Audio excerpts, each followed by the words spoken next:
Initiating base 10. Mga ka-viewers, welcome sa aming channel LM Repair Vlog. February 24, 2024. May paggawang automatic washing machine. Iko-convert into manual para maging matipid sa tubig. Please like, share, subscribe, and hit the notification bell para updated kayo sa mga video namin.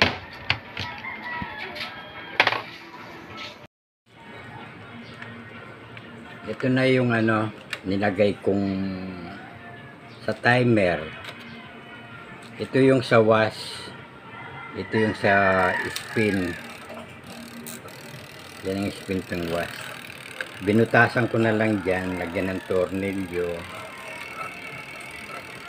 para maging manual na siya. Ngayon, paano i-trace yung wiring? Ito, binuksan ko na to eh. Ito yung pinaka-board niya. Ito yung pinaka-board.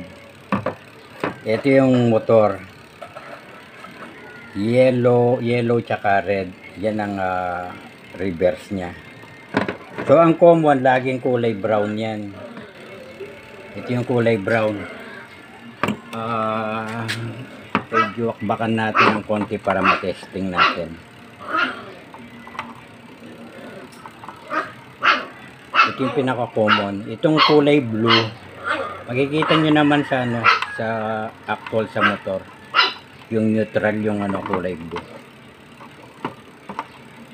Bali, gagamit lang tayo ng niyan, wire, tapos yung sa timer. Madali lang. Ayun. Para binakbak ko lang to para matesting ko yung motor. Ayan. So itong na ngayon yung yung reverse niya. Ito yung common. Bago ko ilagay yung timer, testing ko muna.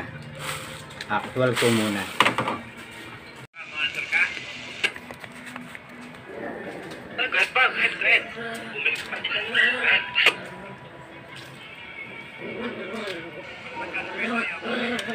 O, ito na yung common.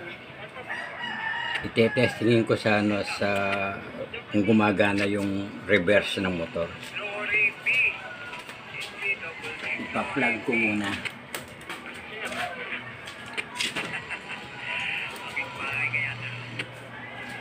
Ayun, nag-power na.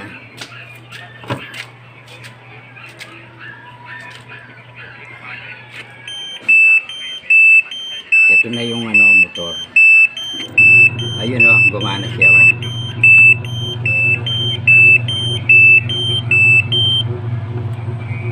Tapos reverse.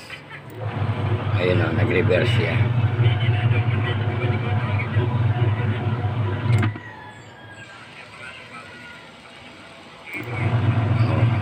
Okay na. Ngayon ang pagdudugtong dyan, para hindi kayo malito, ito yon. Ang pagdudugtong, halimbawa, ito, brown. I-demo muna natin bago isulpak. Brown. Brown to kasi ito yung brown. Red lang na ginamit kong wire. Tapos yung dito na yan. Dito na magko-connect yung timer or yellow din yan. Napakadali lang i-convert. Tapos red.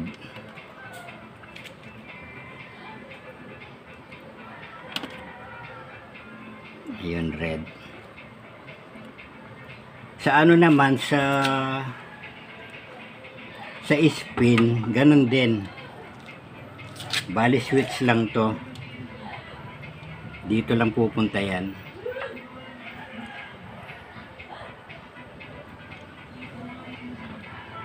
Sa common din yung switch. Tapos pupunta siya sa red.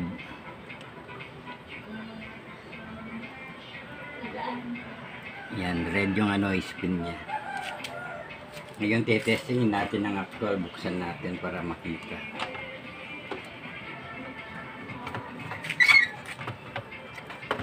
Ngayon, pag natapos na, sulpak na lang. Okay na yun, napakadali. Ayun. Testing muna natin yung wash. Ayun umikot na siya. Hintayin natin kung mag-reverse.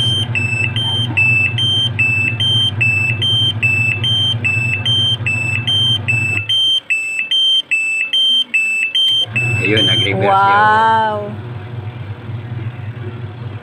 O tapos, yung spin naman.